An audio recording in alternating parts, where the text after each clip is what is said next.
let's take a quick look at what we've got here, which is a fairly interesting chart on what is happening with sterling. Now, we know that sterling's been under pressure. That's been there for quite some time, but the pressure is going to persist.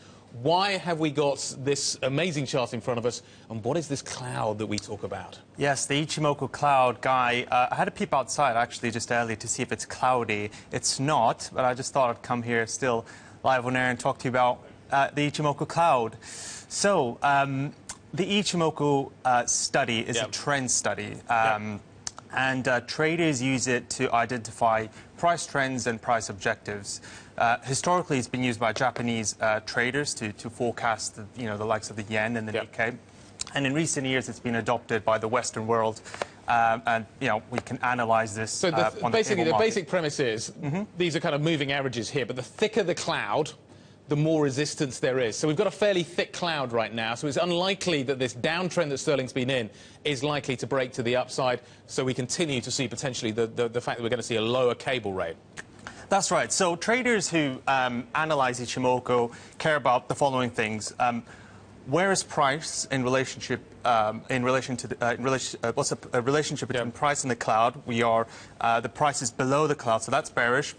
How is the cloud slanting? So we can see that this moving average band, which is essentially the cloud, is slanting downwardly. So that's another bearish sign.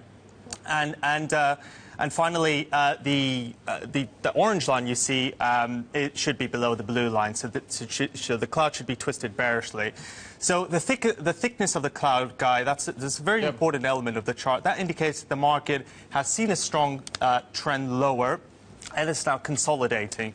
And so the key message there for bulls is that they need to work extra hard to change the current bearish sentiment in this market. So they need to literally pierce through the cloud and break the top of the cloud, which is currently at 146. 146. Vincent, anything positive? Can you see anything positive in sterling right now? What would change trajectory? Well, I guess the positive is coming from the Fed. Again, the fact that the Fed was so dovish is pushing European currencies up against the US dollar. So we've seen the euro shooting higher and cable clearly benefiting from that. But I agree. I think the upward potential is very limited. Not many people are going to be willing to reverse the short positions on sterling into the referendum. That remains a very close call. Let's see what the EU summit brings this week about immigration. The risk is that the immigration crisis worsens in spring, and that will keep people worried about the outcome of the referendum. Along with that, we have also a fairly dovish Bank of England. The growth forecasts are being revised to the downside, so that too also limit the potential for sterling. You don't see Mark Carney in his current term raising rates at all? That's true. We think that in this cycle we will see no hike from the Bank of England.